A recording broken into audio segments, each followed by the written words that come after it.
Polemik pengeringan irigasi di Kabupaten Musirawas terus bergulir.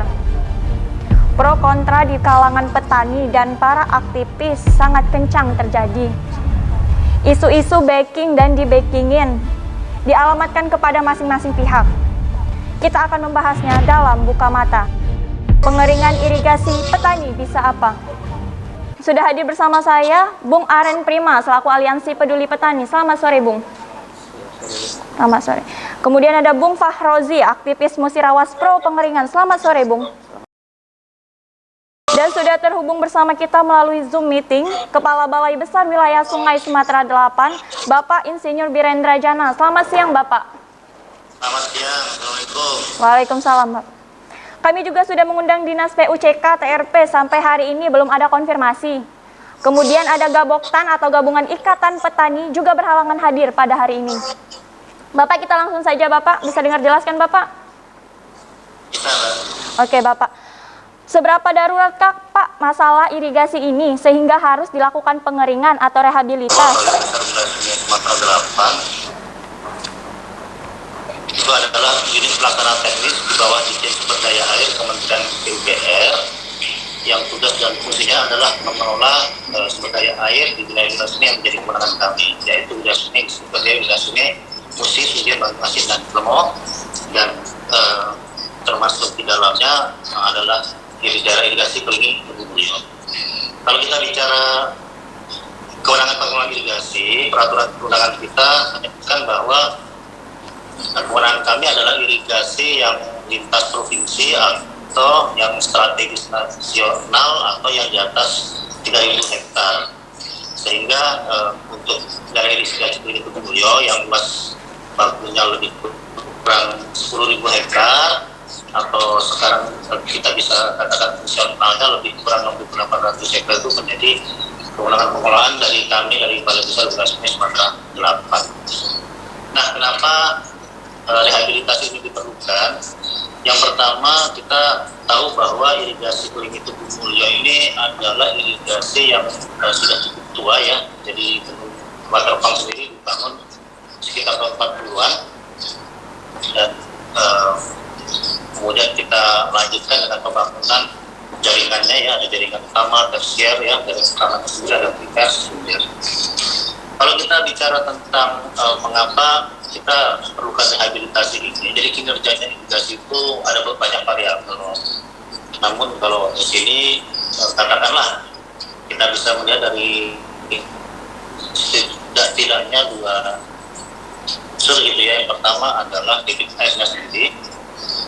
Yang kedua adalah prasarana irigasinya. Jadi kalau kita lihat memang ada beberapa bangunan air di sepanjang jalan utama, terutama itu yang memerlukan perbaikan karena fungsinya sudah menurun atau sudah mengalami kerusakan.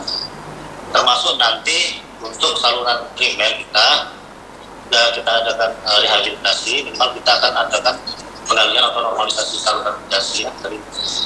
Jadi berbeda kita nanti dari bentuk waterpumpnya itu ada sentrapnya ya, atau penangkap lumpurnya. Kemudian di primer ada beberapa bangunan, kemudian juga, dan terutama untuk yang menuju ke daerah paling hilir nanti akan kita adakan penggaliannya atau normalisasinya sampai ke tingkat 17. Harapan kita nanti setelah kita rehabilitasi total fungsional yang 6.800 ya, yang kalau perkataan kami itu lebih dari 2.000 ya, 700 yang krisis airnya ya, karena air tidak nyampe, yaitu harapan kami setelah rehabilitasi ini bisa kita optimalkan air sampai ke ujung. Nah, itu penjelasan dari kami. Oke, Bapak, berapa panjang irigasi yang dilakukan rehabilitas dan titiknya di mana saja, Bapak? Kalau panjangnya 24 kilo. Berapa, Pak? Sorry, 18 kilo. 18 kilo yang akan kami rehabilitasi. Itu kalau yang pertama titik-titiknya itu ada di kantong lumpur ya. Kantong lumpur itu ada di bentuk waterpump sendiri. Kemudian ada di jaringan primer, kemudian di saluran sebenarnya di Surinadu, anak beliau, ketua 3, dan ada beberapa rehabilitasi bangunan yang tersebar ya. Kemudian pengaturan untuk intake kolam-kolam ikan itu yang cukup banyak jumlahnya. Kalau perhitungan kami, kolam-kolam ikan ini lebih dari 200-an yang ada di daerah irigasi itu. Bapak bisa dijelaskan ulang primernya kira berapa Bapak? Di titik mana aja Bapak yang primer? Kalau primer dari Bendung Mbak sampai ke BK 17. BK 17. Tapi ada yang perbaikan, ada juga yang hanya kita laksanakan galian nanti. Oh, oke. Oke, Bapak. Setelah dilakukan rehab, apakah dijamin pasokan air cukup untuk petani, Pak? Dan pembagian air antara petani dan kolam itu seperti apa, Pak? Sebenarnya begini, kami membangun irigasi sesuai tugas dan fungsi kami itu sepenuhnya ya hanya untuk irigasi sawah sebenarnya ya, atau padi ya. Jadi dalam perhitungan teknis kami sama sekali tidak ada perhitungan untuk kolam-kolam ikan. Tapi kan ini sudah terjadi ya, ada lebih 200 kolam. Dari luasnya juga cukup luas, lebih kurang 117 hektar ya. Kebutuhan air untuk kolam sendiri itu lebih dari 1 meter kubik ya, lebih kurang 1,1 meter kubik per detik yang setaranya itu hampir dengan 1.000 meter. Nah, kami membaginya begini, Mbak. Jadi kami sudah data ada beberapa kolam air deras ya, dan air tenang. Air derasnya itu lebih kurang 100 per hektar. Air tenangnya lebih kurang 100 per hektar. Air derasnya lebih kurang 12 hektar. Jadi kalau total tadi lebih kurang 113. Alokasi air yang kami atur nanti untuk air tenang itu 5 liter per detik per hektar. Kita bandingkan dengan kebutuhan air di sawah yang lebih kurang katakanlah 1,2 liter per detik per hektar. Ini kan 4 kali lebih banyak ya. Yang kedua untuk air deras ini lebih kurang 12 hektar. Kami atur alokasi airnya lebih kurang 50 liter per detik per hektar ya. Jadi itu 40 kali lebih banyak dari kebutuhan air untuk sawah. Artinya dengan 117 hektar tadi itu lebih kurang ya setara dengan 1000 hektar lah yang kalau itu misalnya beralih ke sawah.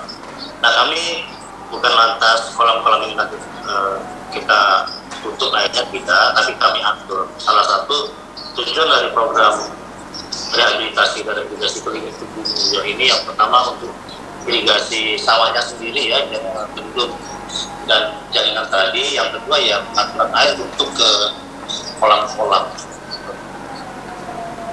Oke Bapak, solusi untuk petani selama proses rehab apalagi di masa pandemi saat ini Pak, kebutuhan makan, sekolah dan lain-lainnya bagaimana Pak?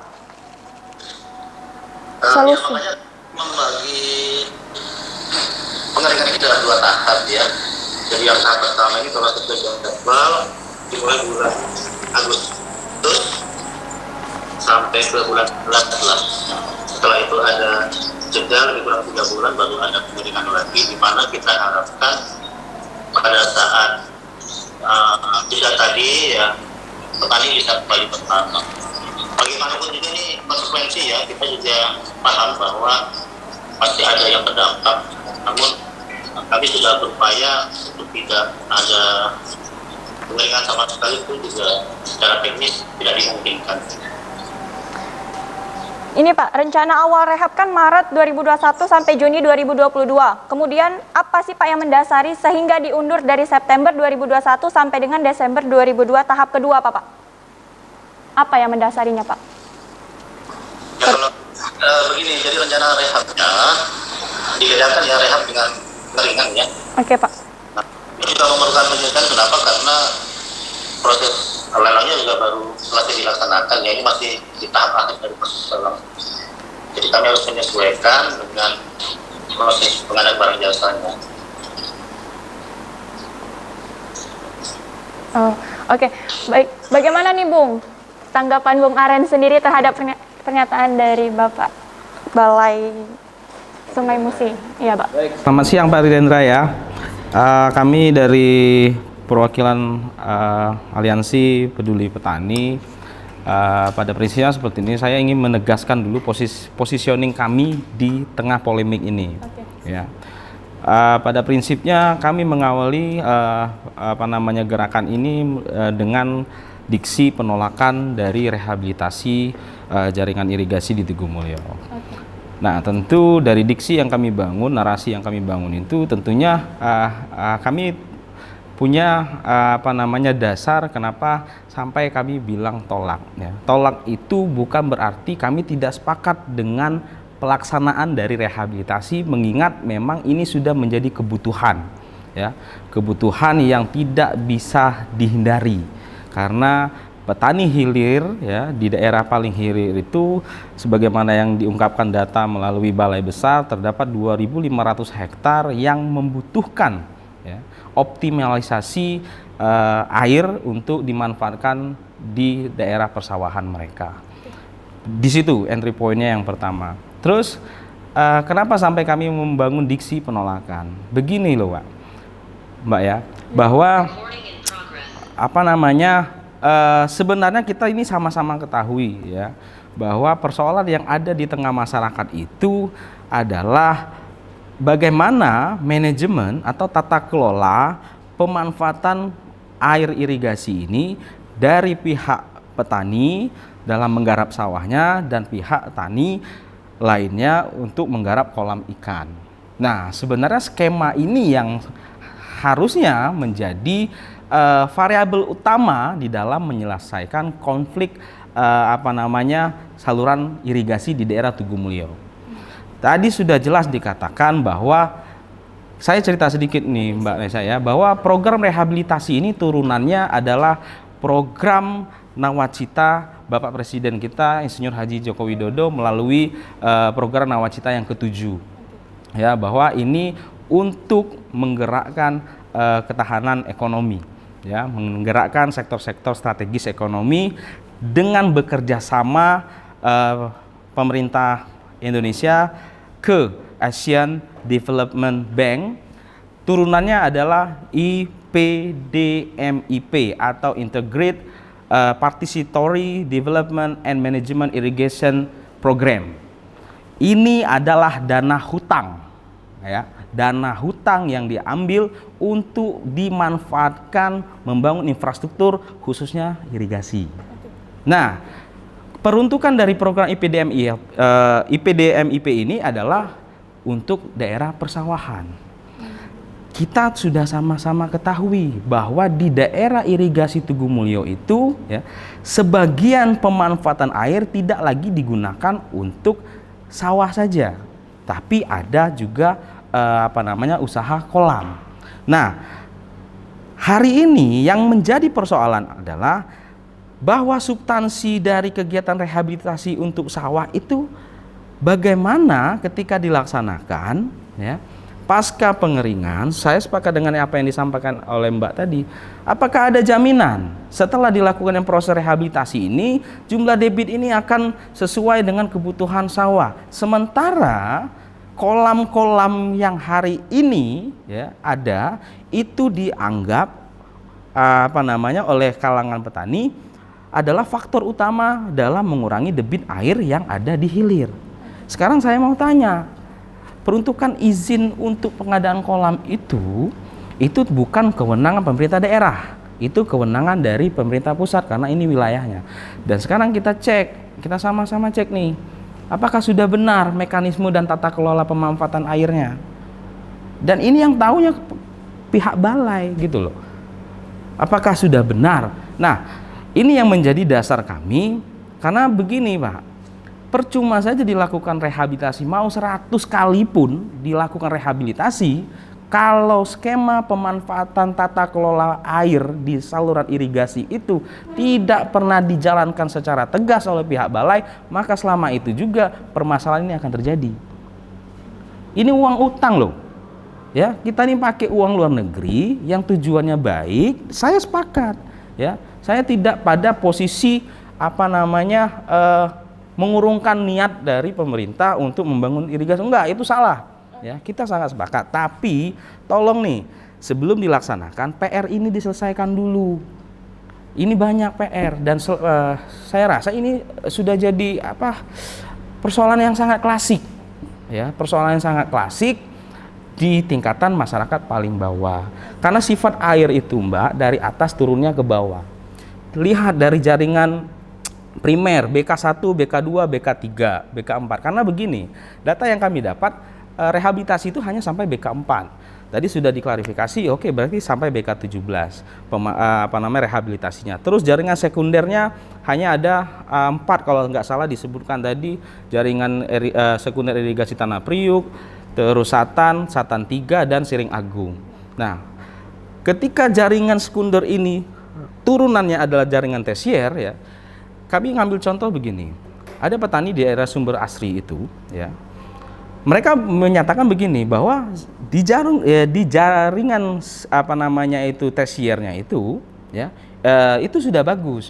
Tapi pada saat mengalir, nah, posisi air itu berada di di atas di bawah sawah. Jadi bagaimana bisa air ini masuk ke sawah kalau struktur dari peta jaringan saluran tersiernya itu berada di bawah. Nah, makanya banyak petani yang mengeluh. Kalau ditanya soal apakah mereka mendapatkan air sampai hari ini, dapat, tapi tidak optimal.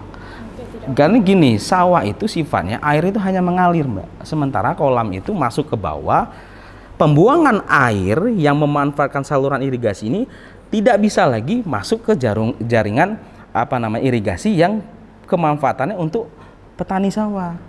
Mereka buangnya keluar dari jalur irigasi bisa ke sungai, maka debit itu akan berkurang.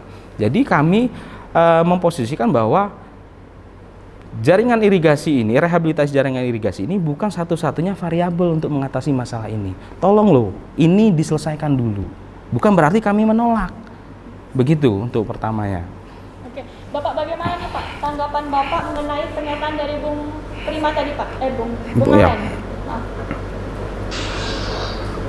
Ya, gini, kalau kita salah satu yang akan kami lakukan adalah mengatur kembali intik-intik air yang ke kolam, dan itu hanya bisa dilakukan juga pun dengan pengeringan, ya, artinya tanpa merehab irigasi pun itu pengaturan kembali intik air yang masuk ke dalam kolam itu juga tetap harus ada pengeringan. Tapi di sini sekali lagi kami tidak hanya akan mengatur, yang utama sebenarnya adalah mengatur atau memperbaiki yang merehab jaringan irigasinya, dan yang terkait dengan kolam juga tetap akan kami lakukan pengaturan kembali.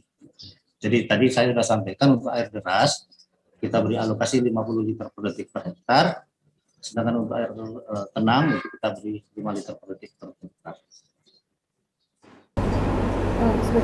Oke, jadi gini, memang menjadi sebuah dilema lah. Memang hari ini dua komoditi ini memang menjadi komoditi andalan. Pertama perikanan dan memang sawah. Makanya kita perlu ketegasan sesuai dengan aturan yang berlaku terkait pemanfaatan air lewat Undang-Undang Nomor 17 Tahun 2019 terkait sumber daya air. Nah, makanya diperuntukkan itu kan sudah jelas. Pertama untuk masyarakat keseharian, kedua untuk sawah, dan ketiga untuk para pelaku usaha. Nah, sebenarnya ketika skema ini dilakukan secara baik sampai ke tingkatan paling bawah, kalau istilah kita itu penegakan aturan tanpa pandang bulu, maka rehabilitasi ini menjadi faktor kedua setelah itu, ya. Ketika di lapangannya sudah ditertibkan, ya, saluran irigasi atau rehabilitasi irigasinya dilakukan, maka akan tercapai target-target apa yang disampaikan oleh pihak balai tadi. Nah, selama itu tidak pernah tercapai, kami meragukan, ya jangan-jangan ini hanya ngejar pelaksanaan fisik saja gitu loh. Yang penting dana turun, rehab, udah, nggak tahu nanti setelahnya seperti apa. Nah, itu yang kami khawatirkan. Makanya belum lagi ditambahkan dengan Sebentar Bapak. Lanjutkan. Bapak. Belum lagi gimana? Boleh deh. Gimana Pak? Sorry tadi ke unmute, sebenarnya saya lagi ngobrol di internal kami. Jadi gini, sebenarnya IPDMIP itu sudah dirancang sejak, kalau tidak salah 2015-16 ya. Dan pertemuan-pertemuan dalam rangka sosialisasi itu juga sudah banyak dilakukan. Pertama ini kalau catatan saya 2017, 2018 ini juga ada pertemuan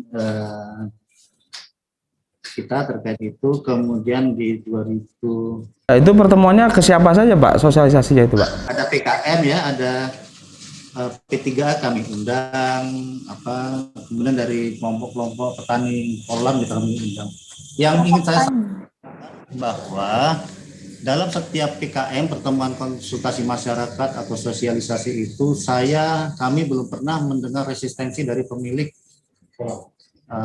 sawah ya terkait dengan rencana rehabilitasi ini, dan tentunya dengan konsekuensinya pengeringan dan sebagainya. Tapi belum pernah kami mendengar dalam pertemuan tersebut ya, yang kami undang P3A kami undang juga, rasanya seingat saya yang saya ikuti dari 2000, saya sendiri kan di 2019 baru mengikuti kegiatan ini sampai di beberapa kali pertemuan yang saya tahu tidak ada resistensi terhadap rencana rehabilitasi ini, terutama dari petani sawah. Jadi ini bukan hal yang baru ya, artinya kami bukan dadakan juga, sudah dirancang, dan kebetulan pada saat pelaksanaan terjadilah pandemi COVID ini. Itu aja.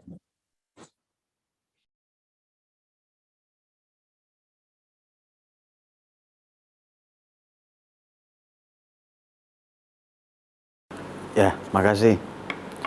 Jadi kalau saya bukan menyetujui artinya kata secara mutlak, tapi kita lihat hulu dan hilirnya, gitu.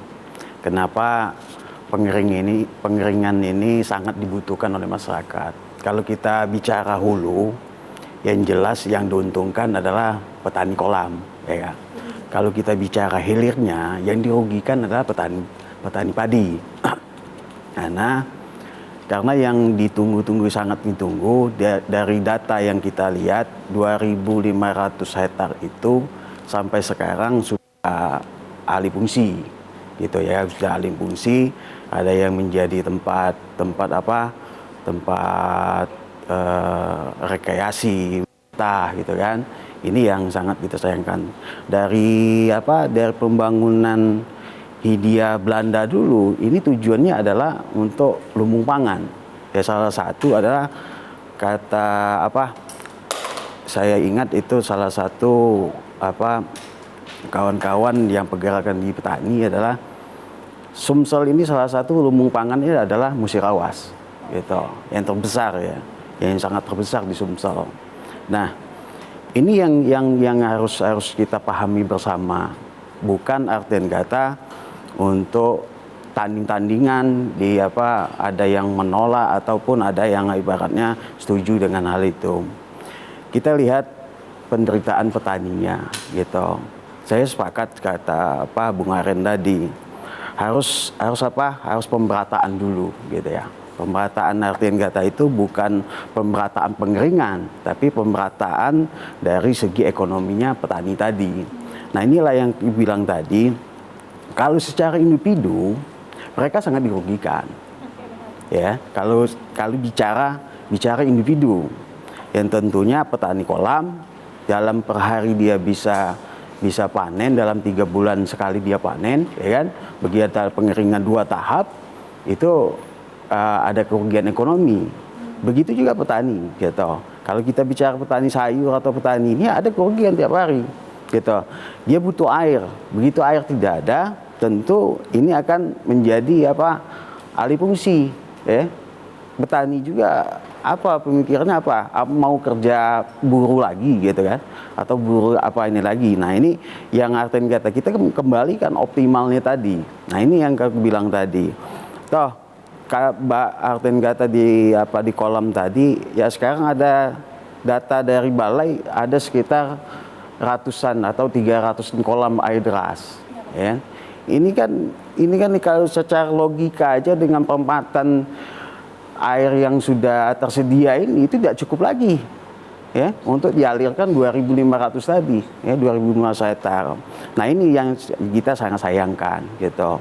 Kalaupun ada penolakan itu sah-sah saja, ya. Mungkin kawan-kawan juga punya tafsir beda, ya tafsir artinya kata menguntungkan bagi petaninya sih yang selama ini nggak tahu jadi tahu gitu kan. Nah artinya kata jangan sampai persoalan ini, ya persoalan tarik menarik ini terhambatnya mereka yang 2.500. Ada yang dirugikan di sini gitu. Nah, untuk di Artin Gata imbasnya Artin Gata bukan hanya di lingkungan petani tapi di lingkungan pemerintah gitu. Yang punya hak wilayah. Nah, wilayah ini kan kita nggak tahu nih, pemerintah ini. Yang kalau di aparten kita tanda kutip bukannya kita saudara, kalau dimanfaatkan orang-orang yang tidak bertanggung jawab, ya jadi persoalan bagi kita semua, ya baik bukan pemerintah aja, tapi pemerhati lingkungan, ya kepada petani. Kasihan juga kan kalau kita membiarkan hal yang ibaratnya belum tuntas, tapi petani yang 2.500 dikorbankan. Ini yang harus kita jaga bersama-sama. Tentu kalau tuntutan kawan-kawan Artin Gata di aliansi mengatakan ada yang belum diselesaikan secara maksimal di segi ekonomi ya setelah pasca atau belum pengeringannya, kita kita dukung gitu ya. Tinggal pihak balai dan pemerintah memikirkan itu. Nah, apalagi kalau kita dapat data 2007, 2018, 2020 ada semacam soalisasi. Nah, tepat atau sasarannya tepat atau tidak, ya kan tergantung soalisasinya tadi, ya kan. Seperti apa? Ya, maksudnya soalisasi ini kita tidak usah tutup lah, terbuka lah. Yang memang kurang dikatakan kurang, ada yang lebih kita katakan lebih, gitu. Nah, artinya kata jangan sampai ibaratnya fokus di soalisasi menjadi persoalan baru. Ya, kita dudukan dulu persoalannya, gitu. Nah, saya sebagai pemerhati di petani dari tahun 2011 sampai 2014 kemarin, dan persoalannya tidak jauh beda, ya. Persoalannya adalah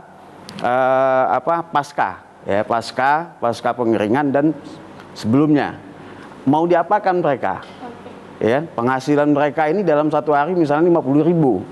Nah, kalau dijangka dalam 3 bulan, tentunya berapa harus mereka cari dulu. Nah, ini yang kita cari solusi, gitu. Tapi bukan harus menghentikan, gitu, ya kan? Kalau menghentikan 2.500 dikorbankan juga, gitu kan? Nah, ini yang harus diperhatikan. Nah, pihak balai tentunya yang gue bilang tadi harus terbuka dengan soalisasi ini. Kalau 2012 kemarin masif. Ya, secara keseluruhan tidak di Gapoktan aja atau kelompok tani jadi utusan, seluruh petani atau anggota kelompok petani itu mengetahui berapa hektar mereka harus ditanam. Ada peralihan seperti yang di hilir itu ganti-gantian, 3 bulan di sini panen, 3 bulan di sini panen, dia bisa memanfaatkan airnya. Nah, tentu kan itu yang harus digulirkan oleh balai, gitu kan. Jangan sampai tutup total tapi tidak ada solusi, gitu. Jadi benar kata Pak Aren tadi, ya harus selesaikan dulu PR ini, gitu. Kita sepakat yang seperti itu, ya kan. Nah, ini yang gue sampaikan artinya. Baik, Pak Direndra. Bapak. Nah, bagaimana nih Pak tanggapan Bapak atas pernyataan dari Bung Oji tadi Pak tentang solusi untuk petani ke depannya Pak apabila pengeringan ini dilakukan? Apakah petani diberi anggaran atau seperti apa Pak? Boleh dijelaskan?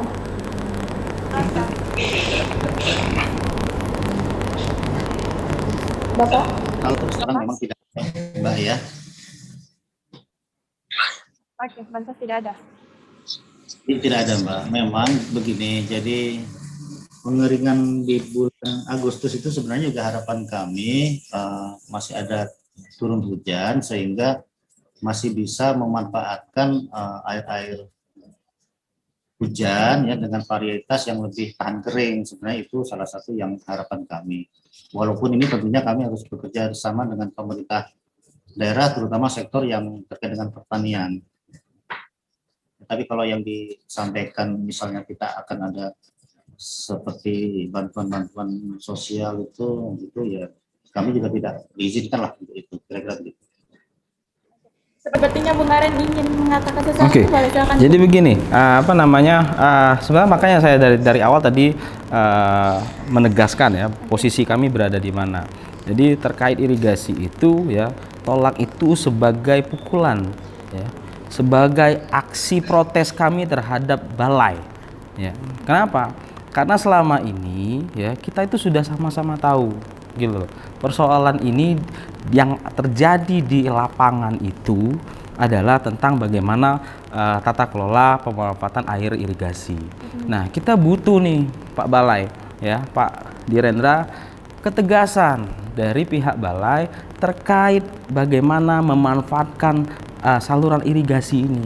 Kalau memang ini menjadi komoditi andalan untuk kedua variabel tadi, padi atau sawah dengan kolam atau ikannya, harus diatur skemanya seperti apa. Jangan dibiarkan ya.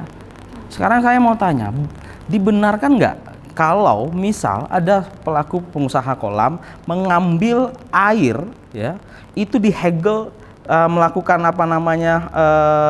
blocking atau semacam, saya nggak paham bahasa teknisnya, bendungan pribadi untuk memanfaatkan air itu melalui jaringan primer. Terus tanggul pembuangan airnya sudah di atas saluran primer. Apakah itu sudah itu secara kasat mata kita lihat gitu loh. Artinya apa? Dari awal ini memang disengaja aja, udahlah tutup mata aja lah. Saya nggak tahu gitu loh. Makanya saya bilang, tolong loh Pak, jangan sampai anggaran yang sudah dikeluarkan sebanyak ini, ya, dan pemanfaatannya ini, sumbernya ini berangkat dari hasil pinjaman luar negeri, ini substansi dari rehabilitasi ini tidak tercapai, tujuannya tidak tercapai. Nah, ini sebenarnya yang kami ingin tekankan sekali kepada pihak Balai. Terus kalau dikatakan soal bansos, memang itu tidak diatur di dalam skema Balai. Saya paham itu memang tidak ada ruangnya. Artinya begini, sebenarnya yang terjadi di masyarakat itu, kalau Bapak Direndra tadi mengklaim bahwa itu sudah dilakukan sosialisasi dari tahun 2017 kalau nggak salah tadi ya. Nah, per hari ini Pak ya, isu yang beredar di tingkatan masyarakat itu simpang siur. Kapan sih sebenarnya? Karena kita ketahui kalau di pertemuan Balai dengan pihak Pemda, awalnya skemanya itu dilakukan selama 1 tahun lebih. Terus selanjutnya menjadi 2 tahap. Nah, tadi dibilang bahwa kalau saya yang tidak salah dengar itu Agustus ya. Tapi di surat edaran itu bulan 9. Nah, makanya kesimpang siuran inilah yang menegaskan kepada kami, ini sebenarnya ada apa gitu loh. Kalau memang mau tulus kita melakukan rehab, ya ayo kita rehab gitu loh. Tapi kok terkesan yang kalau meminjam bahasanya Bung Oji tadi, ada hal-hal yang tidak dibuka secara luas gitu loh. Kenapa gitu loh. Nah, makanya kami minta kalau memang persoalan ini harusnya disosialisasikan lebih masif. Dan ini ya, saya kembali lagi di awal bahwa esensi dari kegiatan IPDMIP ini basisnya adalah partisipasi, ya, berbasis partisipasi yang orientasinya adalah hasil, ya, problem bus evaluasinya itu di hasil. Apakah setelah kegiatan ini garapan sawah ini meningkat? Apakah hanya ternyata setelah dilakukan rehabilitasi ini ternyata produksi beras sama saja, tidak ada banyak yang berubah? Karena sama-sama kita ketahui kegiatan seperti ini pernah dilakukan di tahun 2012 ya. Nah, ada indikasi atau indikator tolak ukur antara sebelum dan sesudah. Misal nih surplus beras, karena kita ketahui di Musirawas ini 4 tahun terakhir dari mulai tahun 2016, 17, 18, 19 itu mengalami surplus beras. Nah, apakah dengan dilakukannya program rehabilitasi ini, maka musyawarah ini akan menjadi swasembada beras? Sebenarnya itu yang kita harapkan, ya, bukan terkait diksi tolak dan dukung. Kita tidak pada posisi itu, tapi bagaimana esensi dari program ini benar-benar dirasakan kebermanfaatannya oleh masyarakat Musirawas. Itu saja. Dan kita tidak juga bermaksud atau berada di posisi, udah nih kita tunda dulu sebelum, enggak. Maksud begini, kita paham lah mereka ini kan orang teknis, ya, orang lapangan yang lebih menguasai seperti apa. Yuk diatur gitu loh. Kalau memang membutuhkan partisipasi masyarakat seperti yang disampaikan tadi, karena hari ini praktis mereka tahu bakal dilakukan pengeringan, tapi tidak tahu kapan yang benarnya. Tadi dibilang Agustus, di edaran September, awal dulu Maret, tahu-tahu April. Nah, itu yang sampai hari ini tingkatan level paling bawah itu banyak yang tidak ketahui. Begini, kita temu kasus nih, perkumpulan yang dilakukan oleh Bung Oji dengan kelompok petaninya. Mereka ini yang petani kecil ini banyak yang nggak tahu. Karena yang diundang itu, kalau bahasa kita ini, Pak, wong gerot-gerot bae. Yang diundang tuh. Bukan wong yang petani yang memang menggarap sawah. Nah, itu yang sebenarnya menjadi PR gitu loh. Kalau ini diselesaikan, saya rasa apa yang menjadi tujuan itu akan tetap tercapai, itu saja kalau menurut saya. Baik Bapak, bagaimana nih Pak tanggapan Bapak dan kapan sosialisasi akan dilakukan kepada seluruh petani di Musirawas Bapak? Setelah menunggu SK. Baik, mungkin kami sedikit ya, koreksi sedikit tadi sesuai dari Ibu Bupati. Pengeringan adalah pada bulan September rencana kami ya. Kalau yang Agustus mungkin draft yang lama, tapi intinya kami berpegang pada edaran dari Bupati terkait dengan pengeringan. Itu yang pertama. Yang kedua, terkait dengan pengaturan kolam. Ini kan sebenarnya bukan hal yang baru diputuskan sore ini atau siang ini, bahwa kolam itu tetap diakomodir. Ini sudah mengalami berbagai pertemuan atau diskusi dengan kesimpulan bahwa kita tetap akan mengakomodir dua kepentingan, yaitu sawah dan kolam gitu. Jadi tidak serta-merta akhir-akhir ini kami memutuskan dua-duanya diakomodir, tidak. Itu sudah melalui berbagai pertemuan. Di 2017 ini sudah ada yang kita sebut sebagai kesepakatan bersama ya. Ini masih di level pemerintahan. Nah, di 2018 sudah banyak atau sudah ada kegiatan-kegiatan pertemuan konsultasi masyarakat di 2019 ya. Jadi sekali lagi bahwa akan kami akomodir kedua-dua kebutuhan ini, Pak. Kami nggak akan terus lantas mematikan kolam, tidak, tetap kita akomodir. Dan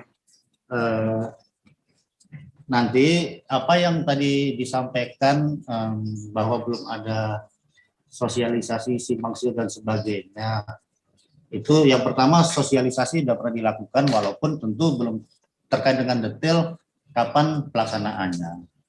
Tentu ada penyesuaian-penyesuaian. Yang kedua itu kan sebenarnya pertemuan kami dengan Pak Ibu Bupati juga masih internal kami ya, sehingga itu menjadi katakanlah referensi, namun detailnya tentunya nanti akan kami sampaikan lagi kepada masyarakat, yang akan kami sosialisasikan dengan masyarakat, terutama pemilik kolam maupun P3A. Kami akan mensosialisasikan bahwa kami akan melaksanakan, dan itu akan masih kami dalam koordinasi dengan pemerintah daerah. Bilang ada simpang siur segala macam ya, saya tidak tahu dari mana sumbernya. Namun pertemuan kami dengan Pemda tentu ada, hanya sebenarnya masih bersifat internal. Nah, nanti tentu kami akan. Jadi kapan nih Pak? Jadi kira-kira kapan nih Pak sosialisasi itu akan dilaksanakan? Di titik-titik mana saja nih Pak? Boleh dijelaskan Pak? Titik sosialisasinya ya untuk Kota Lubuk Linggau dan Kabupaten Musirawas ya. Tempat pastinya kami belum tentukan. Dulu kami harus koordinasi dulu dengan pemerintah daerah ya. Perkiraan kami sih di bulan Juni lah, perkiraan kami. Perkiraan bulan Juni ya Pak? Ya. Karena gini ya, kenapa perlu diatur terkait sosialisasi? Karena ini kan mengingat masa pola tanam, Oke, Mas. gitu loh. Petani sawah ini kan hanya membutuhkan air pada saat mengolah tanah tadi, terus garap, begitu sudah dibibit, ya nanti setelah tumbuh besar padi ini kan mereka tidak terlalu membutuhkan banyak air. Nah, tapi pada saat proses awal penanaman mereka butuh. Makanya harus diatur. Jangan sampai nanti begini, Pak, ya. Keterlambatan sosialisasi ini mengakibatkan kesalahan jadwal tanam ya yang ada di petani Musirawas. Nah, ini yang menjadi vital karena kita ketahui, Pak, ya, petani kecil ini, Pak, ya, dari mulai bibit, mupuk itu ngutang loh, Pak. Kalau mereka itu gagal panen, siapa nak bayo Kak? Kalau bahasa kami itu, Pak, mereka ini petani kecil. Kalau petani yang besar, tentu tidak ada masalah. Makanya sosialisasi itu menjadi penting. Kalau dia nanam, baru tanam di kering, mati sawah mereka. Nah, itu yang harus kita pikirkan secara baik. Nah, bagaimana nih Pak tanggapan Bapak? Ya memang kan kami akan melakukan pengeringannya mulainya di September. Artinya mereka masih ada 1 kali tanam dulu kan. Bapak. Masa kita sosialisasi bukan berarti terus mereka yang sudah tanam. Iya, makanya dari itu maksud kami, Pak, itu penting karena gini loh. Yang punya kewenangan itu kan balai, ya. Nah, harusnya balai menjadi orang terdepan melalui entah skemanya minta bantuan ke siapa oleh pemerintah daerah untuk mensosialisasikan ini, terus turunannya mungkin kepada penyuluh petani. Nah, kami itu yang khawatirkan seperti itu, Pak. Jadi jangan sampai nanti jadwal tanam mereka ini ya. Oke, kalau mereka sudah paham, oke. Kalau mereka sudah terlanjur menuai benihnya gitu loh. Benih padinya terus dikeringkan, nah itu yang menjadi persoalan menurut kami. Makanya kalaupun memang Juni nanti akan disosialisasikan, aku rasa harus sesegera mungkin dan semasif mungkin gitu loh, terkait kepastiannya seperti apa. Begitu kalau dari kami, Pak. Nah, tanggapan dari Bung Oji sendiri gimana nih, Bung? Tanggapannya mana nih, Pak? Tanggapannya dari Bung Ara. Oh, kalau bicara nanggapin persoalan, Pak, aku bilang tadi, kita lihat dulu porsinya, ya, porsinya dari hulu sampai hilir. Betul kata ada yang harus kita pahami bersama, ya. Di sini ada pemerintah, ada balai, ada petani, gitu, ya kan. Kalau kita masukkan lagi itu ada pemborong di sini nih, ya kan. Nah, cuman bahasanya itu kan teknis. Nah, jadi jangan sampai ya program Nawacita ini yang dibutuhkan oleh masyarakat terhambat, ya kan? Terhambat persoalan-persoalan yang harus mudah dijawab, ya kan? Itu tidak bisa diselesaikan, gitu. Nah, apalagi melibatkan pemerintah daerah, tentu pasti melibatkan pemerintah daerah di sini. Nah, di sini pasti ada tarik ulur, ya, tarik menarik, ya. Ada yang setuju, ada yang tidak.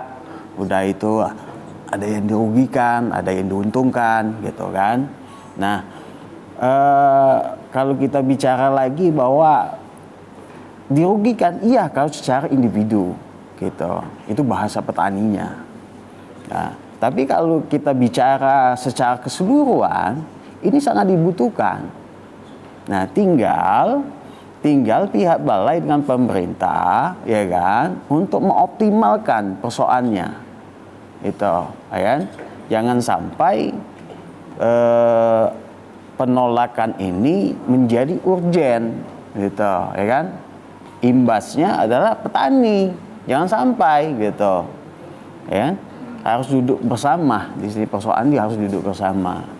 Nah, petani sampai saat sekarang belum ada penolakan itu, gitu ya. Belum ada penolakan, tapi betul kata Pak Pangaren tadi, mereka harus dilibatkan. Apa yang harus dilibatkan? Kalau kemarin aku konsolidasi dengan mereka, kalau bisa kami jadi pengawasan di sana, melibatkan masyarakat petani dalam pengawasan pembangunan itu, ya positif bagi petaninya. Tapi tidak ada penolakan, gitu, ya kan? Harus artian kata jangan sampai kawan-kawan di APP aliansi ini, ya kan, dengan pihak balai tidak ketemu persoalannya, gitu kan? Nah, kalau pemerintah daerah tentu punya kewajiban, ya, kewajiban untuk melindungi secara keseluruhan, ya, secara keseluruhan artian kata kepentingan petani, karena dia punya hak wilayah, akan berdampak, ya, tentu akan berdampak ke sana, terutama Pak pemerintah, dan dia berdampak ke petaninya. Nah, ini ya saya sangat sayangkan, itu persoalannya persis di tahun 2012 kemarin, itu ya, cepat-cepat bahasanya apa yang kami diuntungkan di sini, air tidak bisa juga dialirkan, ya betul, gitu, harus tepat sasaran, gitu. Nah, dilakukan oleh pemerintah dahulu yaitu pendampingan, ya, pendampingan secara ekonomi, gitu, ya. Kalau bahasa balai tadi tidak ada bantuan sosial, nah gitu, ya kan, ini kan urgent jadinya, ya. Nah, kita harus sampaikan, berarti yang bisa membantu persoalan ekonomi di petani adalah pemerintah daerah, gitu. Pihak balai harus mengatakan itu juga. Saya harus jelas, jangan ibaratnya oh ini nanti jadi simpang siur. Persoalannya jadi pemerintah mengeluarkan dana seolah-olah itu proyek-proyek pemerintah, tidak, gitu kan. Memang proyek balai, gitu kan. Harus Ada isu iya. Pembagian proyek seperti itu ya Pak ya? Ini tidak tahu aku. Kita kalau aku tidak memandang ke sana ya, karena KTH ya, itu juga bukan domain saya. Gitu. Kalau bertanyakan domain ke petaninya, pada atas lingkungan, saya siap, gitu kan. Nah, itu. Oke. Bapak Birendra, Bapak boleh tanya sedikit, berapa sih Pak anggaran yang dihabiskan dalam pengeringan irigasi ini? Dan dari mana sumber anggaran tersebut Bapak? Kalau Boleh total yang terkontrak lebih kurang 28 miliar, ya. 28 miliar. 28 miliar. ya. Apa tadi yang di sumber dananya APBN, Mbak, itu dari loan ADB ya. Asian Development Bank tadi yang disampaikan Pak Aren ya, IPDMIP. Benar berarti. Ya, dan salah satu tadi kan kami sampaikan biar tidak ini juga ya, malah jadi apa nanti kayak bantuan sosial tidak ada, tapi salah satu yang akan kami pikirkan itu melibatkan masyarakat dalam kegiatan konstruksi, tentunya yang bisa dikerjakan oleh tenaga manusia.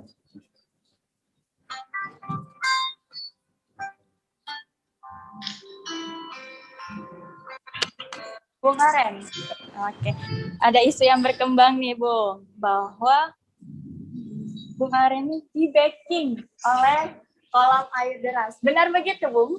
Jadi gini, kalau persoalan backing-membacking ini ya, sebenarnya kita tidak punya kepentingan di situ. Ya. Justru yang hari ini lewat materi yang kita sampaikan malah sebenarnya masalahnya mereka berada di situ. Ya. Jadi kalau bicara soal kepentingan kolam, saya juga bertanya-tanya, ya, kenapa yang tadinya jadwal itu di bulan Maret tiba-tiba berhenti dan maksudnya diundur sampai bulan 9. Kami melihat jangan-jangan ini untuk melindungi kepentingan orang-orang tertentu. Kenapa harus diundur gitu loh? Apakah diundur ini kami mengindikasikan ada dua hal. Yang pertama itu ketidaksiapan balai dalam melaksanakan kegiatan ini. Terus yang kedua itu tadi untuk melindungi para petani dan para pengusaha kolam. Jadi kepentingan kolam di sini sudah tidak ada lagi gitu loh. Terus untuk apa? Dan kami juga cek, ternyata pengusaha kolam juga sama. Mereka mendukung apa yang menjadi kegiatan ini gitu loh. Nah, ini yang menjadi persoalan kita dengan narasi-narasi yang dibangun oleh tingkatan di bawah, ya, narasi-narasi negatif, dikatakan bahwa kami adalah pendukung kolam dan lain sebagainya. Itu tidak benar. Terus tidak benar ya, Bu? ada juga yang menyatakan bahwa oh ini ada visi misi politik di dalamnya. Oh, itu juga tidak benar, karena kita tidak ingin, ya, memposisikan Kabupaten Musirawas ini menjadi terjepit dengan kondisi yang tadi. Misal, ya, ketika ini kegiatan adalah kegiatan balai, ya, tadi disampaikan tidak ada bansos. Nanti gini, masyarakat nanya, wah Pak, kami ini tidak kate apa kompensasi segala macam. Wah, itu urusan pemerintah daerah. Nah, siapa yang dirugikan di sini? Kan seperti itu. Nah, harusnya maksud kami, ya, kita tidak pada posisi kepentingan manapun, ya. Kami ini, Mbak, ya, ada pertanyaan yang membuat saya itu tidak bisa tidur tuh seperti itu. Pak, kami tanya sama buruh tani, ya, Bapak tahu nggak ini akan dilakukan pengeringan? Wah, nggak tahu, Mas. Terus bagaimana kalau nanti ini dilakukan pengeringan? Ya kami susah, Mas. Kami kerjanya cuman dari upah. Ya, mereka itu nggak punya lahan, mereka nggak punya sawah, mereka itu hanya buruh. Nah, terus kami makan opo, Pak, selama ini. Nah, kalau kemarin dengan air sawah yang saluran irigasi yang mengalir di air sawah mereka bisa dapat upah dari hasil tanam, hasil panen dan segala macam, upah, ya, hasil upah. Nah, sekarang apa? Nah, itu sebenarnya makanya saya bilang balik lagi ke esensi awal dari kegiatan IPDMIP ini, ya, bahwa kegiatan ini merupakan kegiatan yang bersifat partisipasi. Di situ ada keterangan bagaimana kita sesuai dengan Jutlak, ya, bahwa harus melibatkan gender perempuan 20%. Itu ada di Juklaknya, ya, jelas bagaimana melibatkan petani, melibatkan masyarakat, entah itu sebagai pengawas kegiatan dan segala macamnya. Terus juga mengoptimalkan adanya komisi pengairan. Terus dibentuk panitia yang di tingkatan kabupaten. Itu kalau sesuai dengan juknis dari proyek IPDMIP itu, ya. Itu ada semua gitu loh. Dan skema-skema yang seperti itulah yang sebenarnya hari ini ditunggu oleh masyarakat. Nah, sampai detik ini, ya, balai ini kami kami merasakan hanya fokus mensosialisasikan terkait pengerjaan fisiknya saja. Nah, sebenarnya di kegiatan IPDMIP itu banyak sekali gitu loh. Bahwa keterlibatan gender 20%, terus dibentuk penyuluhan dan juga melibatkan dari pertanian, ya, melalui Dinas Pertanian bagaimana melakukan penyuluhan dan lain sebagainya. Dan itu sebenarnya yang harus kita ketahui gitu loh. Bapak Birenka, tadi disebutkan oleh Bung Aren, ketidaksiapan balai. Apakah benar, Bapak, kalau balai belum siap untuk rehabilitasi atau pengeringan ini, Pak? Alasan diundur. Diundur, ya.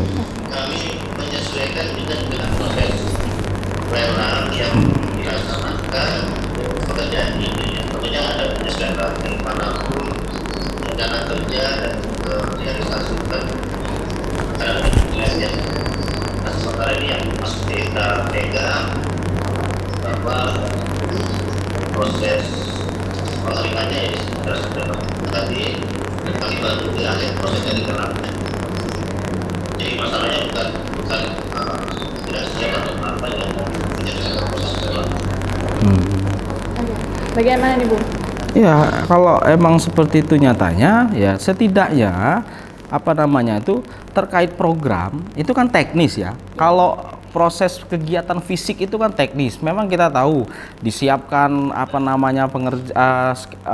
gambarnya, teknisnya, pengerjaan proyeknya melalui lelang dan lain sebagainya. Tapi inti dari program itu loh sebenarnya yang harus kita sampaikan terkait program rehabilitasi melalui kegiatan IPDMIP itu. Nah, terkait nanti titiknya di mana itu akan disesuaikan lewat sosialisasi lanjutan. Nah, itu sebenarnya yang diharapkan oleh masyarakat hari ini gitu loh. Jadi kita itu sementara menunggu proses lelang, apa yang harus kita lakukan terhadap petani dengan simpang siur isu yang sampai dengan detik ini malah justru mengarah kepada diksi tolak dan menerima, padahal itu bukan gitu loh. Jadi sebenarnya sosialisasi itu menjadi bagian terpenting dari kegiatan ini gitu loh. Terlepas nanti secara teknis jalur apa, kalau tadi yang dikatakan oleh Pak Direndra dengan dana 25 miliar itu nanti titiknya BK1 sampai BK17, benar itu ya Pak ya? Bahwa nanti akan dilakukan rehabilitasi di BK1 sampai BK17. Terus untuk jaringan primernya, terus jaringan sekundernya hanya ada di 4, Ketuan 3, Tanah Priuk dan Siring Agung. Nah, itu sebenarnya sudah menjadi pokok yang bisa kita sosialisasikan gitu. Jadi mereka tahu. Terus kapan pelaksanaannya, juga mereka mengatur jadwal tanamnya gitu loh. Dan kalau memang dibuka keran untuk bisa bekerja atau berpartisipasi dalam kegiatan pelaksanaan rehabilitasi, dibuka juga informasi kerannya. Jadi masyarakat juga menyambut baik gitu loh. Nah, sekali lagi kami tidak pada posisi menghambat. Ya, saya perlu tegaskan, kami tidak pada posisi menghambat pelaksanaan kegiatan ini, tapi harapan kami, Pak, ekspektasi kami ini terlalu tinggi. Ya, bahwa kebermanfaatan dari program rehabilitasi ini harus sesuai dengan azas kebermanfaatannya, sesuai dengan tujuannya, yaitu apa? Untuk persawahan. Nah, tentu tadi yang disampaikan oleh Pak Direndra juga sama, karena ini menjadi 2 komoditi andalan Musirawas, ikan dan sawah. Tinggal nanti gimana cara pengaturannya, ya, secara hukum gimana, secara teknis gimana, orang balai yang lebih mengetahui itu gitu loh. Nah, benar sih. Nih, bagaimana nih Pak tanggapannya Pak? Boleh dijelaskan Pak? Ya, saya pikir masukan aja yang disampaikan beliau ya. Yang ingin mungkin saya sampaikan bahwa keberhasilan program ini bukan semata-mata menjadi semuanya ada pada kami gitu ya. Artinya kami sangat membutuhkan dukungan dari sektor lain juga, apakah dari pertanian, apakah dari perikanan, terutama dari pemerintah daerah, dan sangat terutama dari masyarakat sendiri, baik itu yang petani sawah maupun petani kolam. Nah, terkait dengan sosialisasi ya tentu akan kami lakukan ya. Tadi kan kami sudah menyampaikan bahwa ini masih di proses lelang. Lelangnya juga kami belum, kontraknya pun belum gitu. Bahwa itu ada masalah teknis itu internal kami kan. Nah, kami akan segera tanda tangan kontraknya dengan penyedia jasa di dalam waktu dekat, dan setelah itu kita akan adakan sosialisasi. Apa yang disampaikan Pak Aren tadi kan sebagai masukan bagi kami untuk sosialisasi. Oke, Bapak. Bagaimana, Bu? Ya, cukup. Kalau memang itu kita silakan. Boleh dijelaskan lagi nih, Bung, boleh dijelaskan lagi Pak, apa tujuan dari Balai Besar Wilayah Sungai Sumatera 8 sehingga mengambil kebijakan pengeringan irigasi di Musirawas pada tahun ini? Bisa dijelaskan? Apa tujuan dari Balai? Ini Mbak ya, sudah kami jelaskan. Kami akan, jadi IPDP ini berakhir di 2022. Ya, jadi kami kan dalam pelaksanaannya tentunya ada proses-proses pengeringan. Ya, nah, kenapa harus tahun ini? Karena kontraknya juga baru kami tanda tangani tahun ini. Oke. Iya, karena program IPDMLP itu terakhir kalau nggak salah itu tahun 2022 ya Pak ya. Benar. Lewat tahun 2002 nggak bisa lagi, karena menjadi kebutuhan sekarang harus dilaksanakan di tahun 2021 dan tahun 2022. Karena memang sesuai dengan program pelaksanaannya bahwa program dari Asia Bank itu berakhir tahun 2022 begitu. Menurut Bung Aren sendiri, apakah setelah rehabilitasi ini nanti tidak akan ada masalah lagi untuk petani? Tinggal bagaimana skema pemanfaatan tata kelola sumber daya air di saluran irigasi. Hanya itu. Makanya saya bilang ketegasan terhadap aturan, Pak, itu menjadi nyawa satu-satunya untuk bisa memastikan kebermanfaatan air ini bisa dirasakan oleh semua pihak. Ya, kalau dengan istilah bahasa Inggrisnya itu law enforcement. Jadi tidak pandang bulu kita.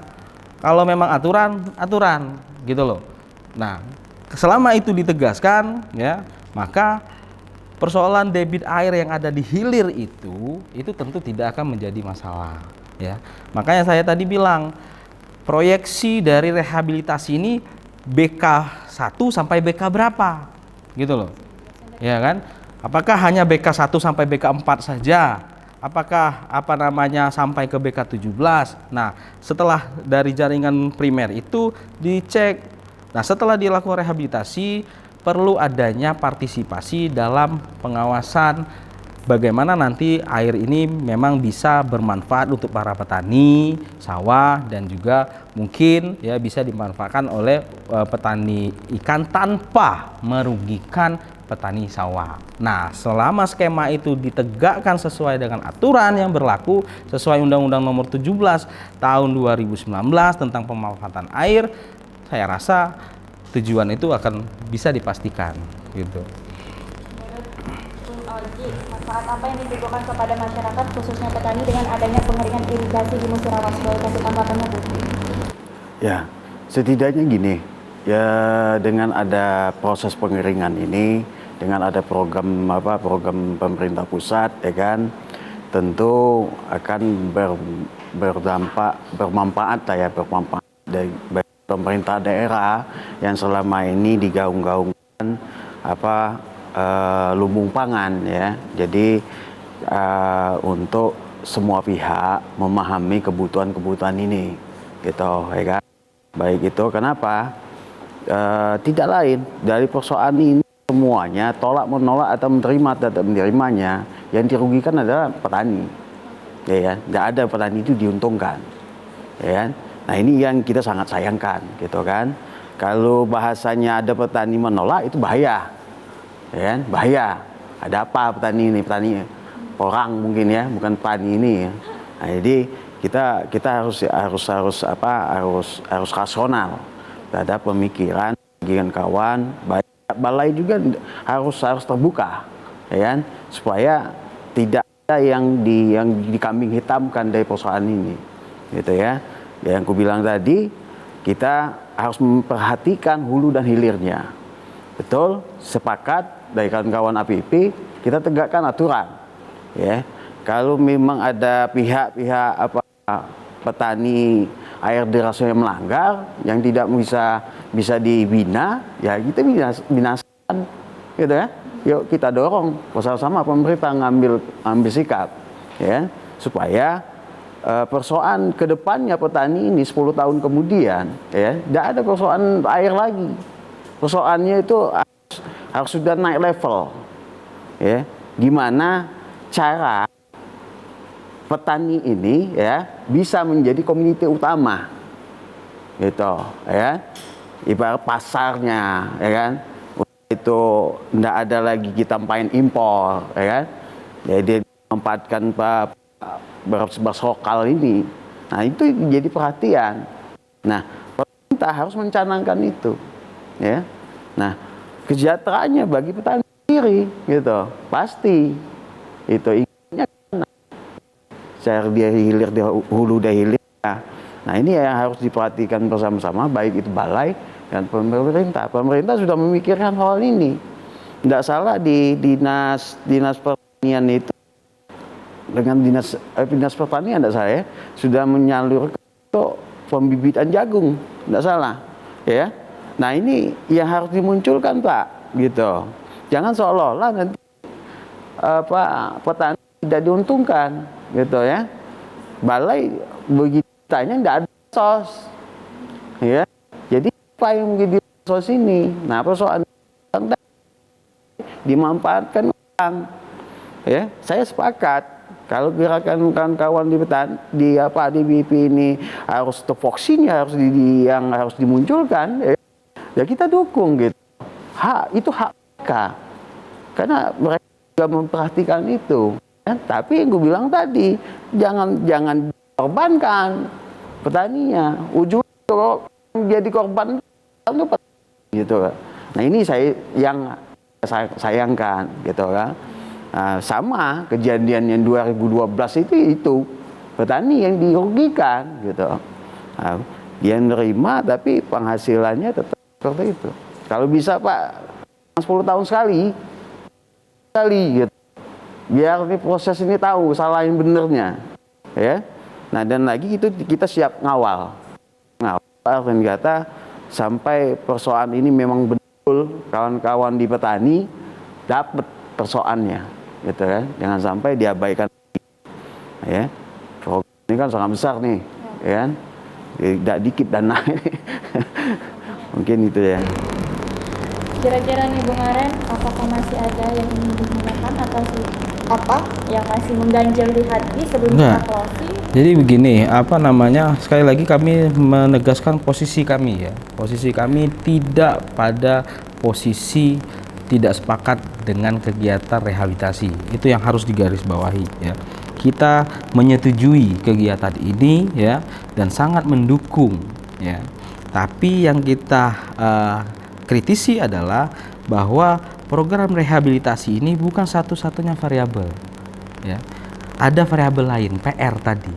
Bagaimana pihak balai mampu menegakkan aturan ya di dalam pemanfaatan sumber daya air. Nah, itu saja ya. Jadi dikatakan bahwa ketika kami mendorong ini dan kami bakal menghambat, tentu saya pikir itu sudah terlalu jauh ekspektasinya.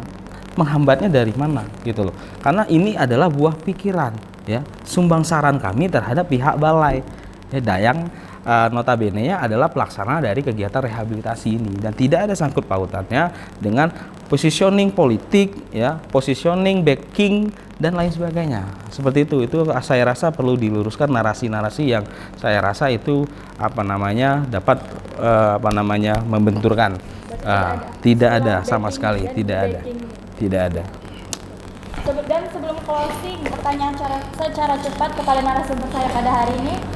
Pertama, saya akan bertanya kepada Bapak Direndra.